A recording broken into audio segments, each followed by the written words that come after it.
Assalamualaikum warahmatullahi wabarakatuh. Pada pembelajaran ini, kita akan mempelajari tentang ruang lingkup administrasi kepegawaian. Nah, pembelajaran ini ada di kelas 11 bagi kalian yang masih bersekolah di SMK pada jurusan otomatisasi tata kelola perkantoran. Nah, pada ruang lingkup administrasi kepegawaian, kita akan memahami beberapa pengertian dari administrasi kepegawaian. Kita akan bahas mulai dari pengertian administrasi kepegawaian, fungsi dari administrasi kepegawaian, pengertian tenaga kerja dan pegawai, prinsip-prinsip administrasi kepegawaian, asas pembinaan pegawai, serta ruang lingkup administrasi kepegawaian. Nah, kita mulai dari pengertian administrasi. Nah, administrasi berasal dari bahasa Latin yaitu ad dan minister. Kata ad berarti intensif dan kata minister yang berarti melayani, membantu, atau memenuhi. Nah, di dalam buku istilah administrasi itu sama dengan tata usaha. Artinya, setiap kegiatan yang mengadakan pencatatan berbagai keterangan yang penting dalam usaha atau organisasi yang bersangkutan. Mungkin kalian sering mendengar istilah administrasi dalam sebuah perkantoran ya. Nah, selanjutnya menurut Kamus Besar Bahasa Indonesia bahwa administrasi itu adalah usaha dan kegiatan yang meliputi penetapan tujuan serta penetapan cara-cara penyelenggaraan pembinaan organisasi. Nah, jadi administrasi itu adalah segenap proses penyelenggaraan kegiatan yang pada umumnya bersifat ketatausahaan. Dalam arti sempit, administrasi itu adalah suatu kegiatan mencatat, menulis, surat menyurat, pembukuan, dan kegiatan lainnya yang bersifat teknis ketatausahaan. Dalam arti luas adalah kegiatan kerjasama yang dilakukan dua orang atau lebih berdasarkan pembagian kerja yang telah ditentukan dalam struktur organisasi dengan mendayagunakan sumber daya yang ada untuk mencapai tujuan secara efektif dan efisien. Sedangkan kepegawaian, nah pegawai di sini merujuk pada perorangan, yaitu pegawai, karyawan, dan buruh. Sedangkan kepegawaian merujuk pada proses kegiatan dalam mengurus orang-orang yang ada di dalamnya atau orang-orang tersebut.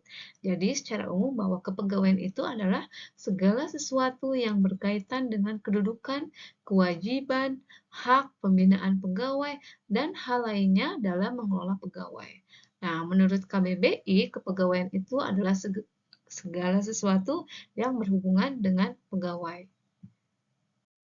Nah, jadi administrasi kepegawaian itu adalah kegiatan administrasi mulai dari merencanakan, mengorganisasikan, mengembangkan, mengendalikan, dan kegiatan lainnya yang berkaitan dengan pegawai atau karyawan. Nah, administrasi kepegawaian adalah proses yang paling dasar dalam pengumpulan informasi yang berkaitan dengan sistem kepegawaian. Administrasi kepegawaian dapat dirumuskan sebagai berikut. Nah, administrasi kepegawaian dapat dirumuskan yang pertama sebagai ilmu, yaitu mempelajari segenap proses penggunaan tenaga manusia sejak penerimaan hingga pemberhentiannya. Yang kedua sebagai fungsi, yaitu mengatur dan mengurus penggunaan tenaga kerja manusia dalam suatu usaha kerjasama sekelompok manusia untuk mencapai tujuan tertentu.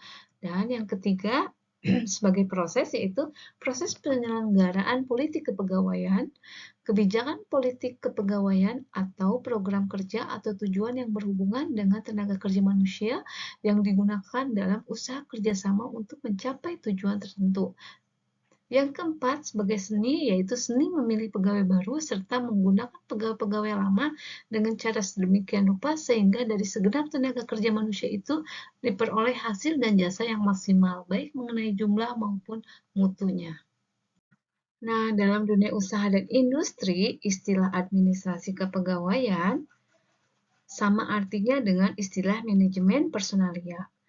Manajemen sumber daya manusia, Human Resource Management, atau Human Capital Management. Nah, walaupun berbeda istilah, maksud dari istilah-istilah tersebut tetap sama, yaitu menangani tenaga kerja, pegawai, karyawan, atau buruh.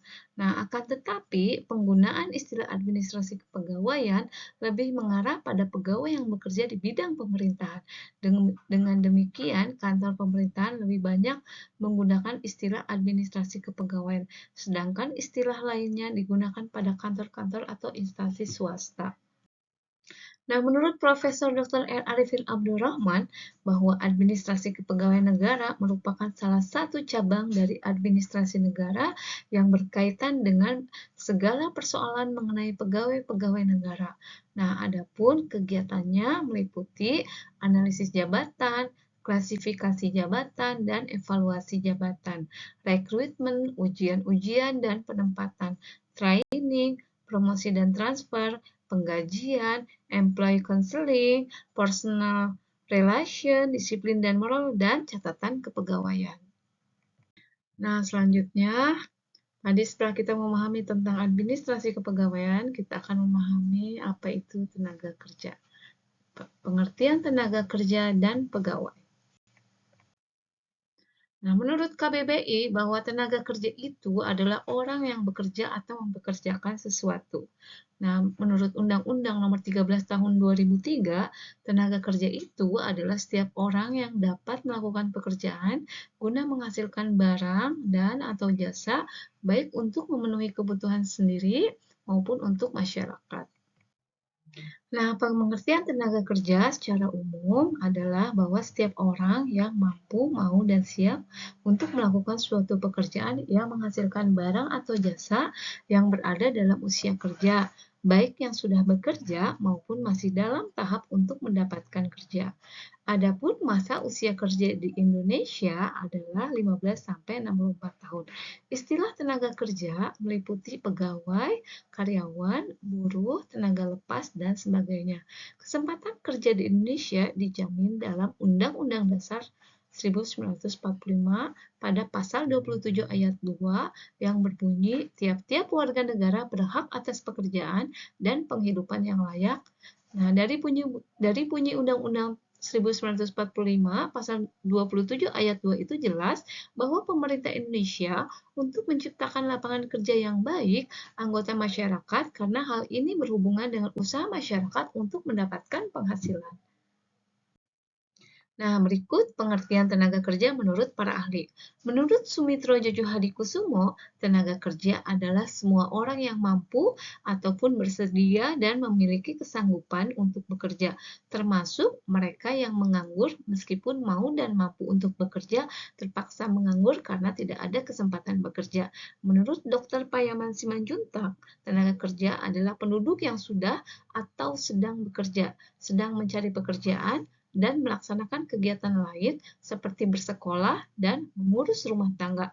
Nah, menurut Dr. Ahamzah SH, tenaga kerja adalah orang yang bekerja di dalam ataupun di luar hubungan kerja dengan alat produksi utama dalam proses produksi, baik tenaga fisik maupun pikiran. Nah, adapun perbedaan karyawan, pegawai, dan buruh. Nah, karyawan yaitu pekerja dalam perusahaan dan seringkali berhubungan dengan masalah administrasi. Pegawai pada umumnya adalah mereka yang bekerja di instansi pemerintahan alias pegawai negeri. Buruh, dalam pasal 1 ayat 3 Undang-Undang, apa yang disebut buruh pekerja adalah setiap orang yang bekerja dengan menerima upah atau imbalan dalam bentuk lain. Disebutkan dalam buku-buku tersebut, istilah buruh berkonotasi sebagai pekerja kasar. Misalnya, buruh tani, kuli bangunan, tukang kayu, tukang batu, dan tenaga kerja bongkar muat pelabuhan. Jadi, pada hakikatnya, administrasi kepegawaian melakukan dua fungsi pokok dalam sebuah organisasi, yaitu fungsi administrasi kepegawaian dibagi dua menjadi fungsi manajerial dan fungsi teknis. Fungsi manajerial adalah fungsi administrasi kepegawaian yang berkaitan dengan tugas-tugas menggunakan daya pikir, yaitu perencanaan pegawai, yang merupakan proses untuk menentukan kebutuhan pegawai untuk masa yang akan datang. Lalu ada pengorganisasian pegawai, yaitu adanya aliran kerja, tugas, wewenang, dan tanggung jawab yang jelas. Ada pengarahan pegawai, yaitu adanya kegiatan memberikan penjelasan aturan, masukan, dan perintah yang dilakukan oleh atasan kepada bawahannya. Pengendalian pegawai adalah kegiatan pengawasan untuk mengukur dan menilai hasil kerja pegawai. Nah, yang kedua ada fungsi teknis. Fungsi teknis ini berkaitan dengan kegiatan yang dilakukan dengan fisik, yang meliputi pertama adalah pengadaan pegawai, yaitu yang berkaitan dengan rekrutmen pegawai, seleksi dan penempatan pegawai. Lalu ada pengembangan pegawai, yaitu yang berkaitan dengan pelatihan dan peningkatan keterampilan. Kompensasi pegawai berkaitan dengan pemberian balas jasa kepada pegawai. Lalu ada pengintegrasian pegawai berkaitan dengan penerapan asas-asas dan kebijakan organisasi. Pemeliharaan pegawai berkaitan dengan terpeliharanya kondisi kerja, baik secara jasmani, kesehatan, dan perasaan aman dalam bekerja. Pemberhentian pegawai berkaitan dengan pengelolaan pegawai pada saat memasuki masa pensiun agar pegawai merasa aman. Nah, selanjutnya ada prinsip-prinsip administrasi kepegawaian. Yang pertama ada prinsip kemanusiaan. Nah, prinsip ini mengutamakan nilai-nilai hubungan kemanusiaan dan diatur dengan kebijakan serta peraturan yang sesuai. Contohnya, mengatur jadwal kerja pegawai dan waktu beribadah, mengatur ketentuan kerja bagi pegawai yang sakit atau apabila ada anggota keluarganya yang sakit. Prinsip demokrasi yaitu setiap pegawai memiliki hak untuk berpendapat, memiliki kesetaraan hak dan kewajiban dengan adil terbuka tentang informasi. The right man on the right place yaitu penempatan pegawai harus sesuai dengan kompetensi dan adanya mutasi dan pemberhentian kerja bagi yang melanggar. Equal pay for equal work, yaitu pemberian balas jasa terhadap tenaga kerja berdasarkan atas hasil prestasi kerja yang didapat oleh karyawan yang bersangkutan atau adanya reward dan punishment. Yang kelima, ada prinsip kesatuan arah dan tujuan, yaitu adanya visi dan misi perusahaan, gerak dan langkah pegawai dalam bekerja, sehingga mempunyai satu arah dan tujuan. Yang keenam, ada prinsip komando, yaitu adanya kepemimpinan yang jelas, agar jelas apa dan bagaimana pekerjaan harus dilakukan oleh seorang pegawai. Yang ketujuh, ada prinsip efisiensi dan produktivitas kerja, yaitu penggunaan sumber daya manusia, uang, dan waktu secara tepat tanpa pemborosan dengan hasil yang maksimal. Prinsip disiplin, yaitu perusahaan dapat membuat kebijakan-kebijakan yang mengatur pegawai untuk menjadi disiplin, atau agar perusahaan berkembang lebih lanjut. Lalu ada prinsip wewenang dan tanggung jawab, yaitu adanya job desk atau pembagian tugas yang jelas antara pegawai yang satu dengan pegawai yang lain, menggunakan wewenang sesuai peraturan agar tidak terjadi penyalahgunaan wewenang. Selanjutnya ada asas pembinaan pegawai. Nah, yang pertama ada asas perlindungan hukum, yaitu jaminan perlindungan hukum kepada pegawai dalam melaksanakan tugasnya. Nah, asas legalitas yaitu memberikan jaminan dasar bagi kebebasan pegawai atau kebebasan untuk beribadah sesuai dengan agama yang diyakininya. Ada prosedural, yaitu bahwa pegawai yang bekerja melakukan tugas dan tanggung jawabnya harus sesuai dengan prosedur yang telah ditetapkan. SOP yaitu Standar Operating Procedure. Yang keempat, penyelenggaraan kepentingan umum, yaitu mengharuskan siapapun termasuk pegawai untuk berperan aktif dan positif dalam melakukan kegiatan yang menyangkut kepentingan umum sosial bangsa dan negara. Profesional, yaitu adalah cara bekerja yang mengutamakan keahlian yang berdasarkan kode etik dan aturan yang berlaku. Akuntabilitas, yaitu berarti pegawai harus bertanggung jawab atas pekerjaan yang dikerjakan, mulai dari perencanaan, pelaksanaan sampai pada pelaporan hasil pekerjaan. Pendelegasian wewenang yaitu adanya pembagian kerja, hubungan kerja yang jelas, dan kerjasama atau koordinasi antar pegawai.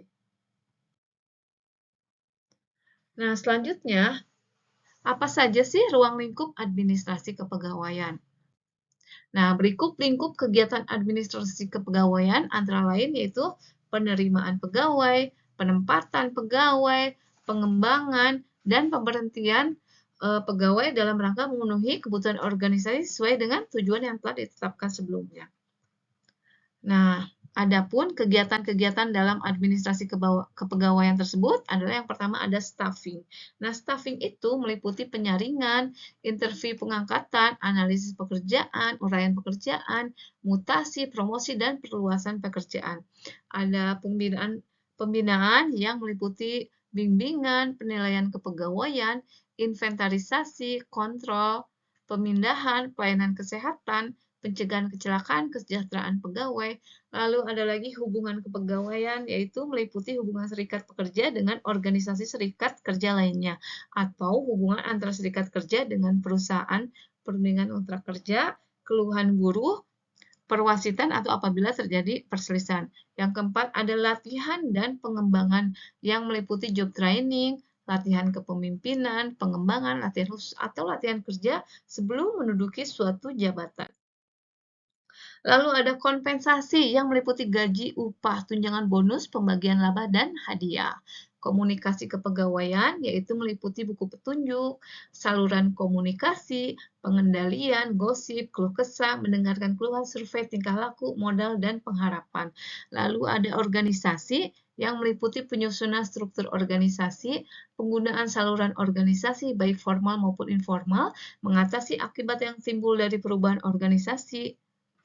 Lalu ada administrasi yang meliputi tentang penjelasan dan penafsiran mengenai otoritas konsultasi, partisipasi, gaya kepemimpinan, dan sebagainya.